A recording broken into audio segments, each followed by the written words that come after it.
얘가 어떤 분들이냐? 자, 영화 나홀로 집에 속 진정한 센스 히틀러. 2인조 빈지 터리범 다들 기억하시죠? 자, 케빈한테 당하기 선수였던 그 더맨더머 도둑들 19팀이 쫙 대기를 하고 있습니다. 나홀로 집에 나왔던 저 도둑들은 반성해야 됩니다. 네. 오늘 19개 순위를 보시고 나보다 더한 사람들이 있구나. 오늘 주인공들에 비하면 저분들은 지능범이에요. 지능법. 정답입니다. 오늘 준비한 특종 어설퍼서 죄송합니다. 19입니다. 자, 오늘 특종에서 정말로 중요한 건요. 저희가 절대로 범죄를 미화할 의도는 1도 없다는 점. 정말 어설퍼서 다행인. 자, 그리고 다시는 일어나선 안 되는 범죄들이라는 거 기억해 두시고 보시면 좋겠습니다. 2018년 10월 새벽 일본 후쿠오카현 오구리시의 한 경찰서에 강도 미수 사건이 접수됐습니다. 그 뒤 경찰이 곧바로 수색에 들어간 끝에 다행히도 범인을 체포할 수 있었습니다. 그런데 당시 범인은 위험한 흉기까지 소지하고 있던 상황. 어머머, 흉악범이네요. 흉기요. 자, 그런데 말입니다. 이 도둑 뭔가 어딘가 좀 남달랐다고 합니다. 자, 새벽 1시 40분경 강도범 A씨는 오구리시에 위치한 모 편의점에 들어갔습니다.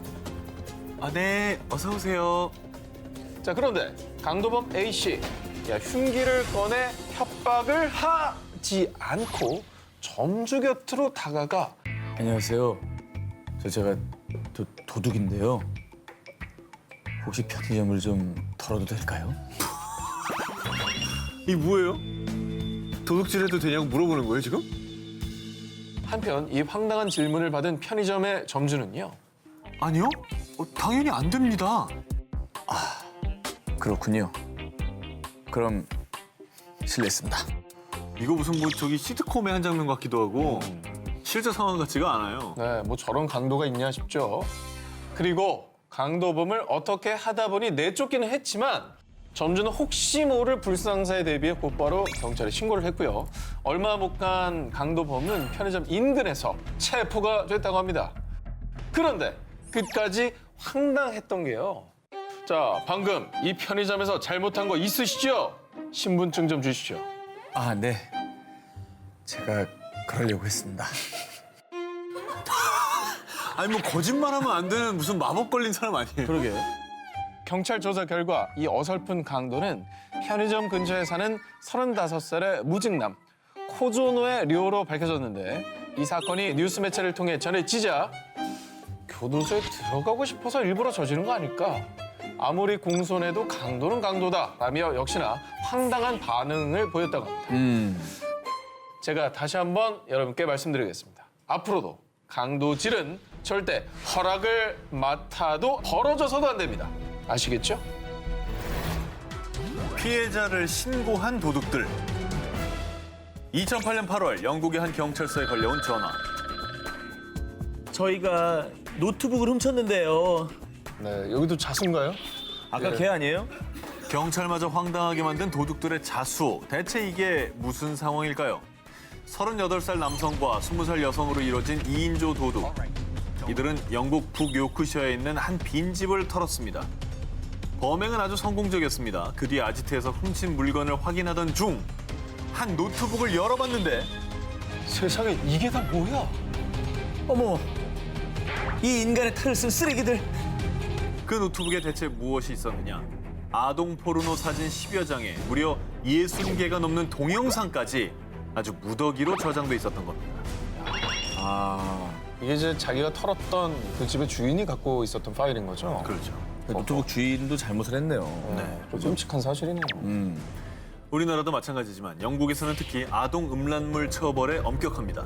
소지하고 있는 것만으로도 최소 26주 구금, 6개월 이상의 징역형에 처한다고 하는데요. 이 끔찍한 광경을 목격한 강도들은요. 와, 우리도 우리지만 얘는 진짜 사람 같니? 어? 우리가 돈이 없지 양심이 없냐? 본인도 훔치긴 훔쳤지만 그러니까 속담에도 있잖아요. 뭐 묻은 개가 뭐 나무라는 그 상황이 그냥 현실로 이루어진 거네요. 둘 다 묻어있는 건 확실하죠. 그렇습니다. 노트북 주인이 소장한 사진과 영상에 제대로 뿔이난 도둑들은요. 큰 결심을 합니다. 이 노트북 주인 벌 주자라고 말이죠. 물론 신고를 하게 되면 자신들도 절도죄로 처벌받을 게 뻔한데도 말이죠. 곧바로 경찰에 신고한 도둑들. 결국 노트북 주인인 24살 남성 리처드 커버데일은 아동 음란물 소지죄로 3년 6개월의 징역형 땅땅땅. 한편 2인조 도둑들은요, 자수와 함께 범죄를 신고한 점이 정상 참작되어 12개월의 사회봉사 명령만 선고받았다고 합니다. 비록 자수해서 처벌을 받을지언정 아동 음란물만큼은 절대 용납할 수 없다는 도둑들의 양심 선언이었습니다. 4시간 동안 모모한 도둑? 지난 6월 서울 이태원에서 베이커리를 운영 중인 사장님은 출근을 해서 금고를 딱 열었는데 이게 웬일입니까? 금고가 텅 비어 있었습니다. 그래서 곧바로 매장에 설치해 놓은 CCTV를 확인했는데요. 이건 또 뭔 상황입니까? 왜요? 뭔데? 누군데? 비가 추적 내리던 새벽. 매장에 당당하게 침입한 한 남자. 그리고 매장에 들어선 도둑의 시선을 사로잡은 것이 있었으니 빵! 머핀이었습니다. 자, 머핀을 하나 먹고 입맛에 맞았는지 몇 개를 더 집어가지고요. 매장 밖에서 편안히 먹어 아주 순삭을 해버립니다. 이게 사실 금품을 훔치러 들어왔는데 빵이 목적은 아니었던 거잖아요. 장발장은 아니었어요. 네. 배가 고팠나? 근데 먹어봤더니 너무 맛있었나? 그랬던 거죠. 너무 맛있다고 그걸 가져가? CCTV가 뻔히 보고 있는데 네네. 너무 얼굴 다 공개하고 말이죠. 네. 자, 그러더니요. 그렇게 갔냐? 아닙니다. 그러더니만 다시 매장에 또 침입을 했던 도둑. 다시 들어와서 이제 진짜 금고를 털으려고 했었던 거잖아요. 그렇게 생각하시죠? 그의 다음 타겟은요. 쇼케이스 안에 있는 케이크였습니다. 이게 뭐야? 양손에 아주 그냥 그득그득. 되게 많이 들고 나간다. 네. 그렇게 장장 4시간 동안 정신줄 놓고 먹고 난 뒤 그제야 금고에 있던 현금 30여만 원을 훔쳐서 유유히 사라졌다고 합니다. 저 집 가서 빵을 먹어보고 싶네. 빵이 얼마나 맛있는 거야 도대체? 이게 얼마나 맛있길래 네. 다시 훔치러 그걸 훔치러 들어간 거죠. 그 생각을 안 할 수가 없네. 한편 이 우픈 상황을 CCTV로 모두 목격한 아주 쿨한 베이커리 주인은 황당하지만 도둑이 빵을 너무 열심히 먹어줘서 감사하네요. 라며 CCTV 영상 편집본을 공개했습니다. 도둑이 훔쳐먹은 빵에 대한 문의가 쏟아지기도 했다고 합니다. 그래서 빵집 주인은 SNS에 도둑이 먹은 빵 종류를 추려서 도둑의 픽이라며 글을 올렸습니다. 아 진짜? 정말 대인배스러운 반응이네요. 아 저희 글도 막 마지막에 추정이에요. 추정 정확히 모르니까 추정. 왜냐 어두우니까 초콜릿 케이크는 어두우니까 안 보이지 않습니까? 추정입니다. 아 그래서 그 도둑은 어떻게 했어요? 잡히긴 잡힌 거예요 그러면? 사건 발생 5일 만에 먹방을 찍은 도둑, 결국 B 씨는 잡혔습니다. 경찰에 따르면 B 씨는 일정한 소득이 없이 찜질방을 전전하며 지내다가 그만 가게 털이를 하게 된 거였다고 합니다. 도둑질하러 갔다가 우프게도 4시간 동안 먹방을 했던 도둑. 앞으로 빵 볼 때마다 반성하세요.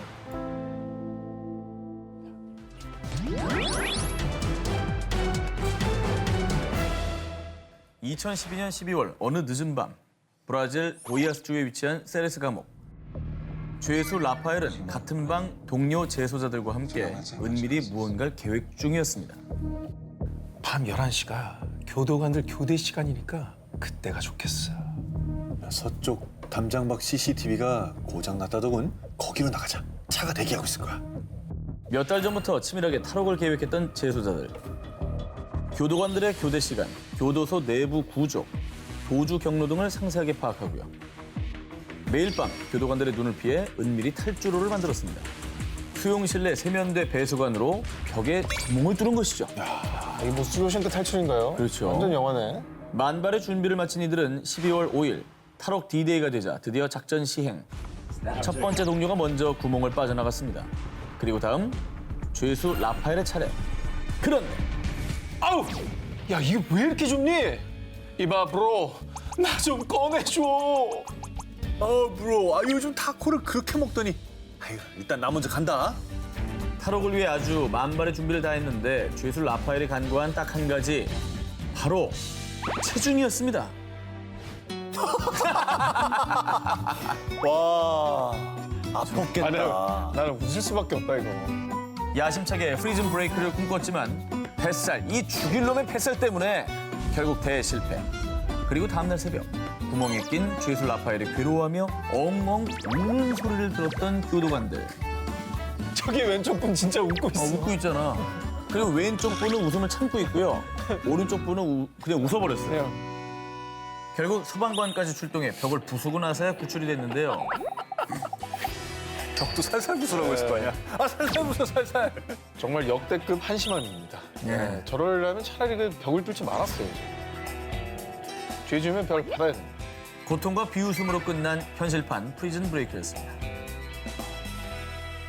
자, 다음 특종입니다. 2017년 5월 온두라스 산페드로술라의 한 교도소입니다. 금발의 여성이 한 재소자를 면회하기 위해 수용실에 들어갔습니다. 그리고 면회 시간이 끝난 뒤 수용실을 나선 그녀. 그런데 어딘지 모르게 불안한 기색이었습니다. 그러던 그때 잠깐. 동작 그만. 이 사람 당장 체포해. 면회 온 사람 왜 체포해요?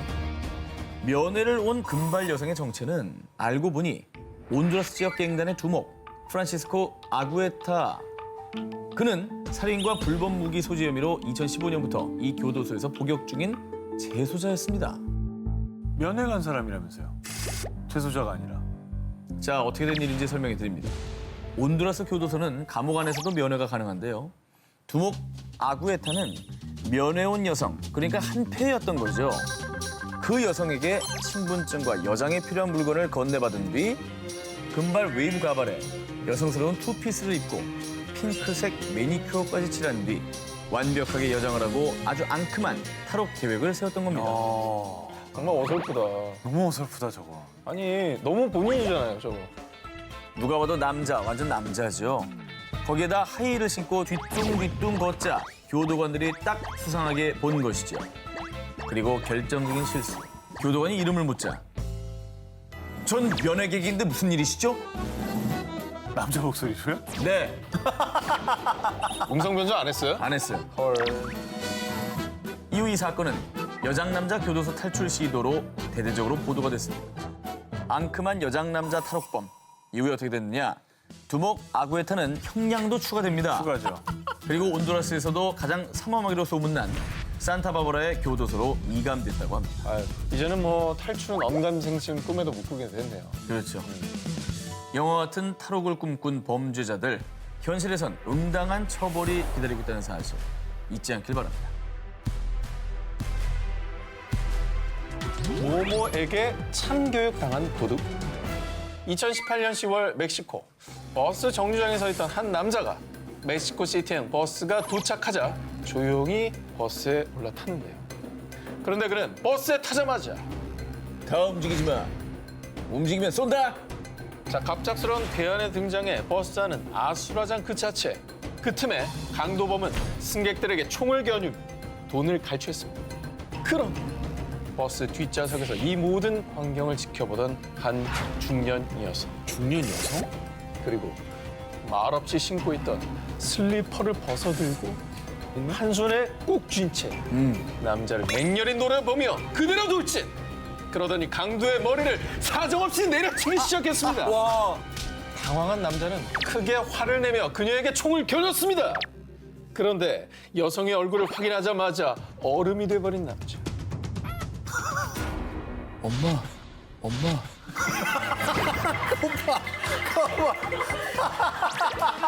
와, 진짜 황당하다. 30대 남성 람. 그는 버스 강도를 계획하고 총까지 챙겨 버스에 탔는데 그런데 이건 무슨 운명의 장난. 자, 많고 많은 버스 중 엄마가 탄 버스를 골랐을 줄이야. 진짜 자, 뜻밖에도 엄마를 범죄 현장에서 맞닥뜨린 아들 라몬은 속수무책으로 등짝에 슬리퍼 스매싱을 당할 수밖에 없었던 거죠. 더 놀라운 건 라몬 엄마의 참교육은 거기서 멈추지 않았습니다. 기사님, 지금 당장 가까운 경찰서로 가주세요. 이놈은 감옥에 가둬놔야 정신을 차립니다. 위대한 엄마네.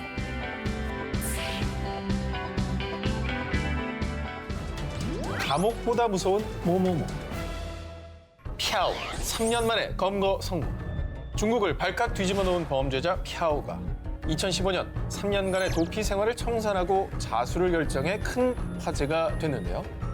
자, 중국인 펴오의 죄는 부동산 사기, 2011년 중국 다롄의 부동산 중개업소에서 일하던 펴오는 부동산 등기증 등 문서를 위조해 고객 부동산 명의를 자기 명의로 돌려놓는 등 거액의 사기 범죄를 저질렀습니다. 자, 그런데 거액의 사기를 친 피아오가 2012년 돌연 잠수 이후 소리 소문 없이 중국을 떠났는데 피아오가 도피한 곳은 바로 우리나라 대한민국이었습니다. 진짜? 피아오는 한국에서 화장품 대리상으로 일하며 조용히 도피 생활을 이어갔는데요. 그런데 얼마 뒤 피해자들은 피아오가 한국에 있다는 소식을 듣고 중국 공안에 신고를 했죠. 하지만 한국에서도 소재 파악은 어려웠던 상태. 그런데 피아오가 가족들과 연락이 되는 것을 알고 있던 공안은 한 가지 수를 쓰게 됩니다. 피아오, 한국에서 메르스 감염되면 어떡하려고 그래? 그냥 자수하고 중국에 와. 중동호흡기 증후군 메르스, 심할 경우 사망에까지 이르게 하는 아주 무서운 질병이죠. 2015년 우리나라는 무려 38명의 사망자가 발생해 한국 전체가 메르스 공포에 떨었습니다. 이때 가족들이 피아오를 적극 설득했던 거죠. 메르스 걸리면 죽는다. 그러니까 중국으로 돌아오라고 말이죠. 그래도 해외 도피까지 했는데 이제 설득을 당했을지 뭐 조심조심 살려고 노력하지 않았을까라는 생각도 들고요. 그런데 그는 고민에 빠졌습니다. 한국에서 메르스에 감염될 것이냐, 중국으로 돌아가 감옥에 갈 것이냐. 자, 그리고 드디어 피아오는 결정을 내렸습니다. 아무리 생각해도 메르스는 너무 무서워. 그래, 결심했어. 자수하는 거야. 그렇게 그는 장장 3년간의 도피 생활을 청산. 메르스의 공포를 피해 중국에 돌아가자마자 자수하고 광명하니 감옥 생활을 시작했다고 합니다. 공안 계획이 아주 기가 막혔네요. 가족들을 잘 설득한 거죠. 상황을 또 잘 이용했네. 자, 콩밥 먹는 것보다 메르스가 더 무서웠던 대륙의 사기꾼이었습니다. 뭐뭐뭐 때문에 들통난 사기. 지난 7월 4일 중국 안의성 우후시의 공안에 걸려온 다급한 신고 전화. 제가 지금 교통사고를 당했어요. 빨리 좀 와주세요. 자, 중년 여성 탕 씨가 자전거를 타다가 달리는 트럭과 사고가 나 아유, 공안에 신고를 한 거였죠. 위험해 세상에. 자, 그런데 말입니다. 당신을 사기 혐의로 체포합니다. 오히려 교통사고 피해자로 보이는 탕 씨를 체포한 공안대. 공안이 사고 현장 주변에 있던 CCTV를 확인했는데 자, CCTV 속 광경은 황당 그 자체. 자전거를 끌고 가던 탕 씨가 갑자기 트럭 운전석을 두드려서 차를 세우더니 자기 자전거를 내팽개치고 트럭 앞바퀴 쪽으로 본인의 몸을 밀어넣은 다음 마치 본인의 집 안방처럼 아주 편안하게 몸을 누이는 모습이 담겨있던 겁니다. 그 주변에 행인들이 있는데 저러고 있는 거예요? 자, 목격자가 3명이나 아니 근데 저거 저기 보세요. 길 가던 사람들이 저거 뭔지 그리고 보고 있었던 거예요. 발령이에요, 발령이. 장선 씨 긴장하세요. 교통사고의 전말. 자, 더 황당한 비하인드도 있습니다. 탕 씨와 트럭 기사는요, 원래 서로 알고 있었던 지인 사이였다. 뭐야? 자, 그런데 원래 알던 사이였는데 최근 들어 사업상 문제로 관계가 틀어지자 앙심을 품은 탕 씨가 교통사고로 위장해 지인인 트럭 기사에게 보상금을 뜯어내기 위해서 벌인 일인 거라고 합니다. 그러나 하나만 알고 둘은 몰랐던 탕 씨. 주변에 CCTV와 저렇게 목격차가 있을 거라고는 전혀 예상하지 못했던 거죠.